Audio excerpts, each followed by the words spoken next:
નમસ્તે વિદ્યાર્થી મિત્રો, કિડ્ઝારસ સ્કૂલમાં આજે આપનું સ્વાગત છે। આજે આપણે શીખીશું ધોરણ 2માં આઈડિયલ હિન્દી બુકમાં એટલે કે હિન્દી વિષયમાં ચેપ્ટર 8 જેનું નામ છે ગિનતી 1 से 20 गणतरी 1 થી 20। चित्र को गिनो तथा संख्या को पढ़ो और याद रखो। चित्र गणो, संख्या वाँचो अने याद राखो। बराबर। तो बाळको आपणे अहींया जोवानुं अने चित्र गणवाना अने संख्या वाँचवानी अने याद राखवानुं छे। बराबर। तो अहींया आप्युं छे पहला नंबरे देखो एक पक्षीनुं चित्र आप्युं छे। बराबर। तो अहींया एक लख्यो छे। बराबर। तो हिंदी में एक केवी रीते लखाय तो आ रीते हिंदी में एक लखाय। पछी बे चित्र आप्या छे बॉलना। बराबर। तो बे बॉल छे तो हिंदी में शुं कहेवाय दो कहेवाय। तो हिंदी में दो कई रीते लखाय तो आ रीते दो लखाय। पछी झाड़ आप्या छे 3। बराबर। तो हिंदी में 3 ने शुं कहेवाय 3 कहेवाय। बराबर। तो हिंदी में 3 कई रीते लखाय तो आ रीते लखाय। पछी 4 गाड़ीना चित्र आप्या छे। बराबर। तो आपणे हिंदी में शुं कहेवाय 4 कहेवाय। बराबर। तो 4 कई रीते लखाय हिंदी में तो आ रीते लखाय। पछी 5 छतरीना चित्र आप्या छे तो 5 कई रीते लखाय तो आ रीते लखाय। बराबर। 5 अने आपणे हिंदी में 5 कई रीते लखाय तो अहींया लखेलो छे ते रीते हिंदी में 5 लखवानो। पछी 6 आइसक्रीमना चित्रो आप्या छे तो 6 कहेवाय। शुं कहेवाय हिंदी में 6। तो एने लखवो कई रीते तो आ रीते लखाय। बराबर। पछी दिल आप्या छे केटला छे 7। बराबर। तो 7 तो हिंदी में 7 कई रीते लखाय तो आ रीते 7 लखाय। पछी घंट आप्या छे। बराबर। केटला छे 8। बराबर। तो हिंदी में 8 कई रीते लखाय तो आ रीते लखाय। ते रीते केन्डी एटले के गुल्फी जे कहीए आपणे केटली आपी छे 9 आपी छे। बराबर। हिंदी में शुं कहेवाय 9 कहेवाय। बराबर। एने कई रीते लखाय तो आ रीते लखाय। बराबर। पछी माछलीओ आपी छे 10। बराबर। तो हिंदी में 10 कई रीते लखाय। देखो आ 10 माछलीओ छे तो हिंदी में 10 कई रीते लखाय। अहींया 10 लखेलुं छे अने हिंदी में लखाय 10 कई रीते आ रीते लखाय। बराबर। हवे 1 થી 10 सुधी आपणे जोयुं बाळको। हवे अहींया नीचे आप्युं छे पढ़ो और लिखो एटले के वाँचो अने लखो। मैं अहींया PW कर्युं छे। देखाय छे बधाने। तो अहींया 1 1 1 1 बराबर 4 वार आप्युं छे अने सामे बॉक्स खाली आप्या छे। तो मैं लख्युं छे 1 1 1 1 1 अने 1। बराबर। तो मैं 6 वार लख्युं छे। अहींया 4 वार आपेलुं छे। बराबर। ते रीते तमारे आ 2 छे। बराबर। एटले के 2 तो ए पण तमारे जे रीते मैं 1 लख्यो ते रीते 2 तमारे अहींया 6 वार लखवानुं। ते ज रीते 3। बराबर। आ 3 छे ए पण तमारे अहींया 6 वार लखवानुं छे। बराबर। तो अहींयाथी जोई अने अहींया सामेनी बाजु बॉक्स आप्या छे तेमां जोई जोई अने अहींया 10 सुधी बाळको तमारे सुंदर अक्षरे जे रीते मैं 1 लख्यो ते रीते लखवानुं छे। हवे आगळ जोईए बाळको। आप्युं छे के संख्या को शब्दों के साथ जोड़ो और लिखो एटले के संख्या ने शब्द साथे जोड़ो अने लखो। तो अहींया पहला नंबरे संख्या आपी छे। बराबर। तो आ केटला छे तो बधाने जोईने खबर पड़ी जाए गुजराती में 9 पण हिंदी में शुं कहेवाय 9। बराबर। तो अहींया मैं 9 साथे जोड्युं छे अने अहींया 9 लख्या छे। बराबर। ते रीते बीजुं छे केटला छे 7। बराबर। तो अहींया मैं 7 साथे जोड्युं छे अहींया 7 लख्या छे। पछी त्रीजुं छे। बराबर। केटला छे 8।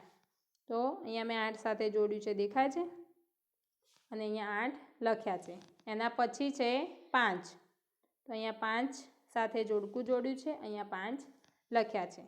एना पछी छे 10 तो अहींया 10 साथे जोड़कું जोड्युं छे अहींया 10 लख्या छे।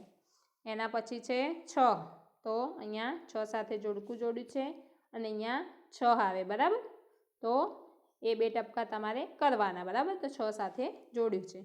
पछी छे 1 तो अहींया 1 साथे जोड्युं छे अने अहींया 1 लख्यो छे। बराबर। एना पछी छे 2 તો એટલે કે આપણે ગુજરાતીમાં બે કે હિન્દીમાં દો કહેવાય, બરાબર. તો અહીંયા દો સાથે જોડ્યું પણ હતું અને અહીંયા લખ્યું પણ છે. દો દેખાય છે બધાને? અહીંયા દો લખેલું છે, બરાબર. તો જે રીતે મેં જોડકા જોડી અને લખ્યું છે તે રીતે સુંદર રીતે તમારે જોડવાનું અને લખવાનું છે. એના પછી જોઈએ બાળકો, તો આપ્યું છે 11 થી 20, બરાબર. એટલે આપણે ગુજરાતીમાં 11 કહીએ, હિન્દીમાં શું કહેવાય? 11 કહેવાય, બરાબર. એટલે કે 11 से 20. તો બાળકો અહીંયા આપ્યું છે કે પઢો ઓર લીખો, એટલે કે વાંચો અને લખો. તે પણ મેં અહીંયા PW કર્યું છે, બરાબર. તો અહીંયા લખ્યું છે 11, એટલે કે આપણે કહીએ 11, બરાબર. તો એને કઈ રીતે લખાય? હિન્દીમાં આ રીતે લખાય, બરાબર. તો અહીંયા તમને એક પછી આ 2 અને આ 3 વાર 11 લખેલું છે અને અહીંયા 3 વાર તમારે જાતે લખવાનું છે, બરાબર. જે રીતે મેં લખ્યું છે તે રીતે. પછી છે 12, એટલે કે 12 કહેવાય, બરાબર. તો એને કઈ રીતે લખાય? આ રીતે લખાય 12. તો અહીંયા 3 વાર આપ્યું છે, તો જે રીતે મેં 11 લખ્યું તે રીતે 12 તમારે અહીંયાથી જોઈ અને અહીંયા 3 વાર લખવાનું, બરાબર. પછી 13, તો એને કઈ રીતે લખાય? તો 13 આ રીતે લખાય, બરાબર. પછી 14, તો 14 આ રીતે લખાય. પછી 15, તો 15 આ રીતે લખાય. પછી 16, તો 16 આ રીતે લખાય. પછી 17, તો 17 આ રીતે લખાય. પછી 18, તો 18 કઈ રીતે લખાય? આ રીતે લખાય. તે રીતે આપ્યું છે 19, તો 19 કઈ રીતે લખાય? તો આ રીતે લખાય. પછી 20, તો 20 કઈ રીતે લખાય? આ રીતે લખાય, બરાબર. તો જે રીતે અહીંયા લખીને આપ્યા છે 3 વાર અને અહીંયા તમારે 3 વાર બોક્સમાં લખવાનું છે, બરાબર. તો જે રીતે મેં 11 લખ્યું છે ત્યાંથી લઈ અને અહીંયા નીચે આપેલું છે 20 સુધી, બરાબર. તો અહીંયા 20 સુધી બધા સુંદર અક્ષરે લખવાનું છે. હવે આગળ જોઈએ બાળકો, આપ્યું છે કે સમાન સંખ્યા કો જોડો, એટલે કે સરખા અંકોને જોડો. તો આ બાજુ ગુજરાતી અંક આપેલા છે, આ બાજુ હિન્દી અંક આપ્યા છે, તો આપણે જોડવાનું છે, બરાબર. તો આ કેટલા છે? તો 6 છે, બરાબર. તો અહીંયા 6 સાથે જોડવાનું. પછી આ છે 12, હિન્દીમાં 12 કહેવાય, ગુજરાતીમાં 12, બરાબર. તો અહીંયા 12 સાથે જોડ્યું મેં. પછી આપ્યું છે 16 કહેવાય, બરાબર. તો આના 16 સાથે અહીંયા જોડવાનું, બરાબર. પછી 9 કહીએ, બરાબર. આપણે ગુજરાતીમાં, હિન્દીમાં 9 કહેવાય, તો અહીંયા 9 સાથે જોડવાનું. પછી અહીંયા આપ્યું છે 19, એટલે કે 19, બરાબર. તો અહીંયા 19 સાથે જોડવાનું, બરાબર. તો જે રીતે મેં જોડ્યું તે રીતે સુંદર રીતે તમારે તમારી બુકમાં જોડવાનું. એના પછી આપ્યું છે બાળકો કે રિક્ત સ્થાનો મેં યોગ્ય સંખ્યા લીખો, એટલે કે ખાલી જગ્યામાં યોગ્ય સંખ્યા લખો. તો 11, પછી અહીંયા બોક્સ ખાલી આપ્યું છે તો મેં લખ્યું છે 12, પછી 13, બરાબર. તે રીતે બાળકો અહીંયા 20 સુધી મેં જે રીતે સંખ્યા પૂરીને લખી છે ખાલી જગ્યા, બરાબર, કે ખાલી જગ્યામાં યોગ્ય સંખ્યા લખો. તે રીતે તમારે અહીંયા 20 સુધી જે રીતે મેં લખ્યું છે તે રીતે સુંદર રીતે તમારી બુકમાં લખવાનું, બરાબર. એના પછી આપ્યું છે બાળકો કે સંખ્યા કે ગલત નામ પર આવી લીટી છે, બરાબર. તો લીટી कीजिए और गलत नाम को सही बनाकर लिखो. खोटी रीते लखेल संख्या पर લીટી કરો અને ખોટા નામને સાચી રીતે લખો, બરાબર. તો અહીંયા તમને નામ આપ્યા છે, તો આપણે શું કરવાનું છે? તો જે નામ ખોટા હોય એની નીચે આવી રીતે લીટી કરવાની, બરાબર. અને શું કરવાનું છે? સાચું નામ લખવાનું, એટલે કે સાચી રીતે લખવાનું છે, બરાબર. તો અહીંયા આપ્યું છે 5, તો આ કઈ રીતે ખોટું લખેલું છે, બરાબર. 5 કઈ રીતે લખાય? આ રીતે લખાય, બરાબર. તો મેં લીટી કરી છે. તે રીતે 10, તો એમાં જે સ છે આ રીતે લખ્યો છે, બરાબર. તો સ કઈ રીતે આવે? આ રીતે આવે, બરાબર. તો મેં 10 લખ્યા. પછી 12, તો એ તો સાચું જ છે, તો મેં અહીંયા 12 લખી દીધું, બરાબર. પછી 18, તો 18 આવે, બરાબર. અહીંયા લખ્યું છે 18, તો 18 ના આવે, 18 આવે. પછી 7, એટલે કે 7, બરાબર.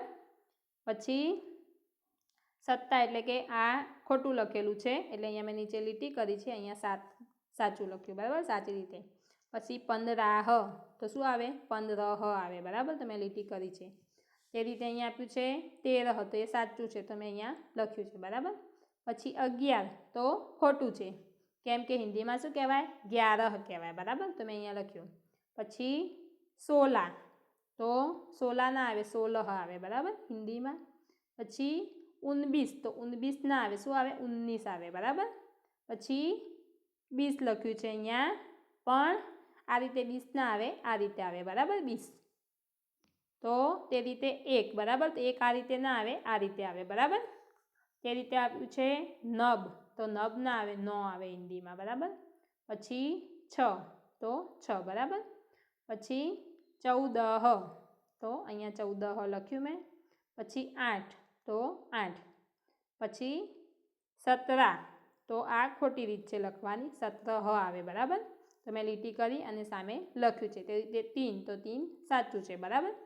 તો જે શબ્દ ખોટા હોય, બરાબર, એની નીચે મેં લીટી કરેલી છે, બરાબર. અને જે સાચા છે તે એમના એમ છે. તો જે 10 ખોટો છે, તો મેં અહીંયા 10ની નીચે લીટી કરી, અહીંયા 10 લખ્યો છે, બરાબર. આ 12 સાચો છે, તો એની નીચે લીટી નથી કરી. મેં કરી છે, દેખાય છે બધાને? નથી કરેલી. તો એ જોઈને અહીંયા લખી દેવાનું. તો જે રીતે મેં લખ્યું તે રીતે સુંદર રીતે તમારી બુકમાં તમારે લખવાનું છે, બરાબર. થેન્ક યુ વિદ્યાર્થી મિત્રો.